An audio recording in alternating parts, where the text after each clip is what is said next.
Wednesday, Thursday, Saturday. As you know, you're going to be there on Saturday. So Wemby. Yeah. Wembanyama. It's loss, questionable, and then win. That's the week. Chicago, you should win, but they're going to beat Chicago. They should beat Chicago. They're going to beat Chicago. And we talked about this a little bit during the break. This is at least a 2-1, homie. Stand. Yeah, at least. Oh yeah. Yeah, Milwaukee's Milwaukee's good. They're very good, and they look like they've gotten back on track. They've won 5 in a row. But we're also a week and a half away from everybody scratching their head and screaming, what the hell's going on? They got a coaching change, and he starts off terrible. I mean, this is a team that was on a really hefty. They had lost 5 of 7 going into what is now a 5-game win streak. Right. And if we're going to hang around the Warriors, boy, all you do is beat the crappy teams. Do you want to see what Milwaukee has done? Now, Milwaukee got a win in Minnesota. That's nice. Then they beat Philly without Embiid. They won a home-and-home against Charlotte and beat the Bulls. So Milwaukee is good. But the Warriors need to start. Like, you want to know what I'm looking for out of this team? You want to know what the concern is? Got nothing to do with yesterday. Beat a good team. Nope, not even that. Be a dog at home. Go make Chase Center your flipping gym. Your flipping gym. Nobody's coming in here and doing what you all do. This is our gym. That's the way, like, every single team at any level looks at it. They have the 13th best home record in the Western Conference. You'd have given me $1 million if before the year I'd have been like, their record's going to be better on the road than it is at home come March. Yeah, if I had $1 million, I would have given it to you. You'd have been like, that's crazy pills. You're on crazy pills. But every level, every team looks at it that way. Their road record isn't that great compared to the other teams in the West. It's comparable. Yeah, it's good. It's their home record that's the issue. That's completely accurate. If you look at the road record of all the teams in the West, here are the losses top to bottom. 12, 11, 14, 12, 13, 15, 13, 13, 13 of your top 9. They're all basically the same, Mark. They're all a little bit above 500. The good teams are a lot better than 500, but the rest of the teams, yes, you're a little bit better than 500. It's the home record that's the issue. Here we go. I'm going to do this is my list of Western Conference teams who have more home losses than the Warriors. Are you ready? Yeah. Here's my list. The Spurs, the Blazers, the Grizzlies. End of story. End of list, yeah. That's their problem. If you really want to look at this, it's got nothing to, I don't want to say nothing. It's got a lot to do with a lot of things. This has been a hell of a journey this year. But if you want to do this thing, you want to get to the 7 or the 8 because it's like, oh, we got to host our playing game. Well, do you even want to host your playing game? Right. You got a better record on the road. And it all kind of spun when you came back after Christmas and you had a 7-game homestand. And I asked Steve Kerr on this very show, I said, Steve, do you look at this as maybe like the big pivotal moment for your season where you can start to make some hay with 7 games at home? And he said, yeah, absolutely. And then you go out and you lose 7, you lose 5 of 7. 2 of 5. 2 and 5. Yeah. With wins over Orlando and the Pistons win, which was a nail biter. Which was by 4, I think? Yes, by 4. And wasn't that homestand also when the Toronto-New Orleans thing happened? Yeah. At the end of it, right? Exactly. Joke. Total joke. You want to look back at where this season sort of arrived at the record that it is. That's when you have got to start playing with a little bit more pride at Chase Center.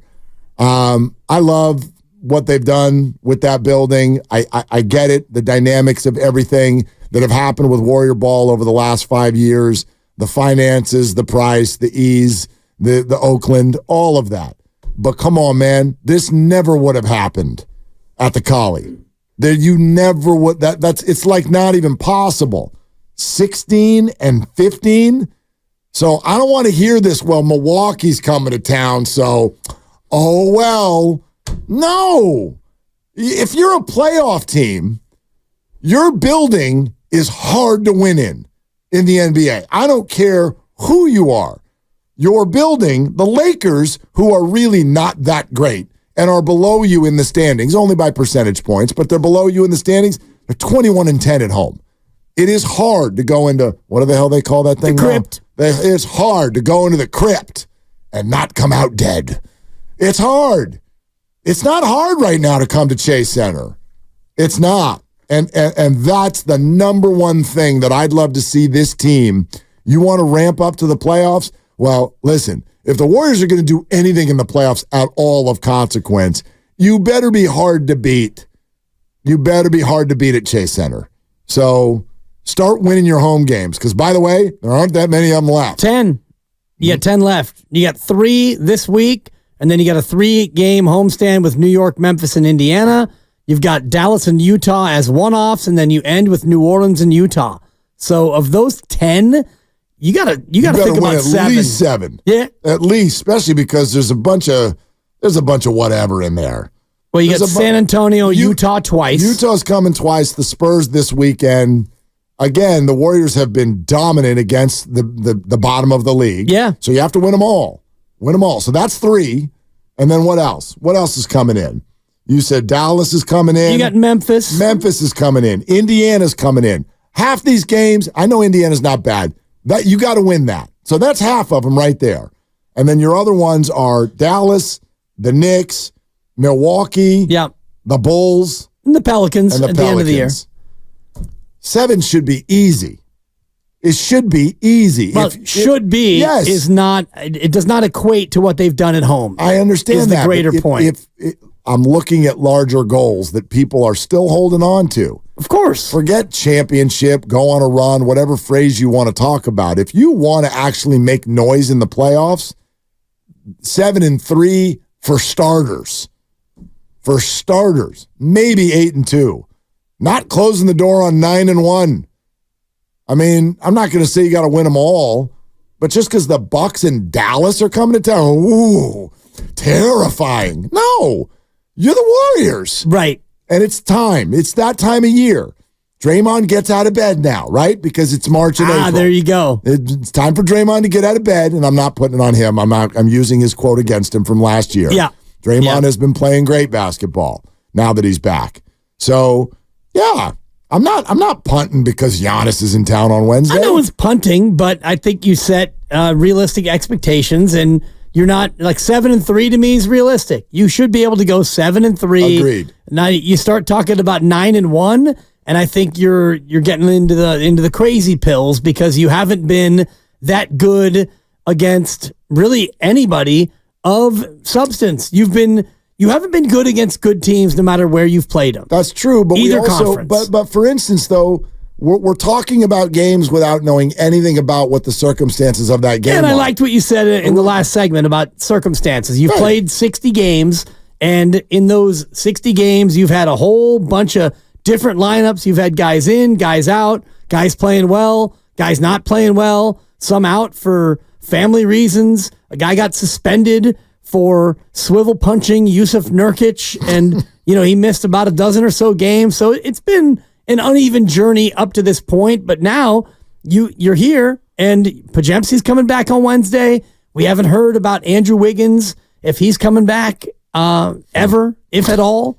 So, you're going to deal with what you have, and I do think this homestand, Milwaukee, Chicago, San Antonio, 3 games, 2 wins for sure. At least. And if you can steal the Wednesday and you've got, nice amount of rest, you got home last night from Boston. The matinee did kind of help you in, as far as the flight back goes. You didn't have to travel all night to get back home. You gained the 3 hours back. You got a couple days off.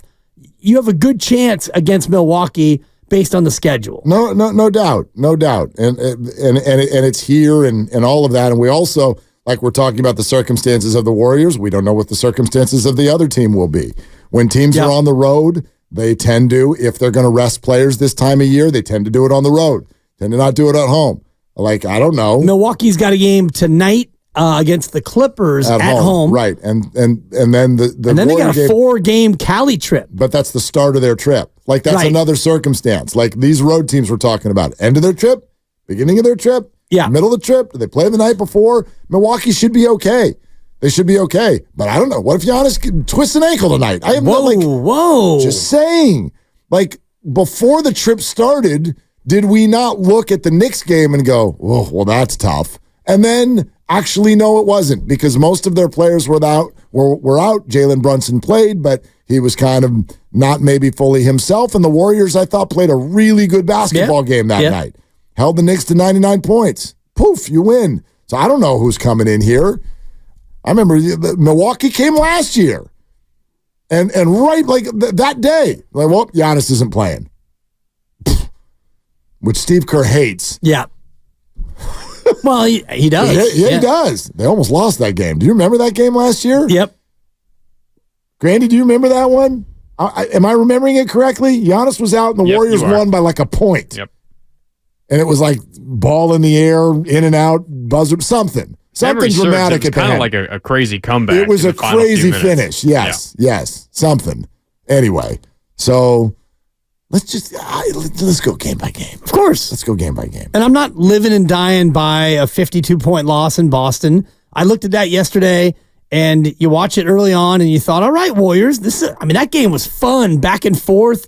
It was breakneck, and you're thinking, okay, this one might be 150 to 149. And then all of a sudden, the well dried up, and they stopped guarding Jaylen Brown, and then bucket after bucket after bucket. And then you got to the end of the first quarter, and you thought, all right, Steve, go ahead let's go ahead and pull the plug. And they did at halftime. It's one of those moments where, like, and again, this lesson I think we learn probably every week of our lives, which is sometimes the thing that you're like, oh, man, that's no good. No, it turns out to be the best thing. Going into this weekend, I'm like, oh, for crying out loud. Son's got a flag football game right during the first half of Warriors-Celtics. All right, we'll go watch the flag football game, and we'll catch the second half of Warriors-Celtics. And then at halftime of his flag football game, I pulled out my phone, and I went, all right, we're fine. Let's go get some ice cream. Let's go to lunch.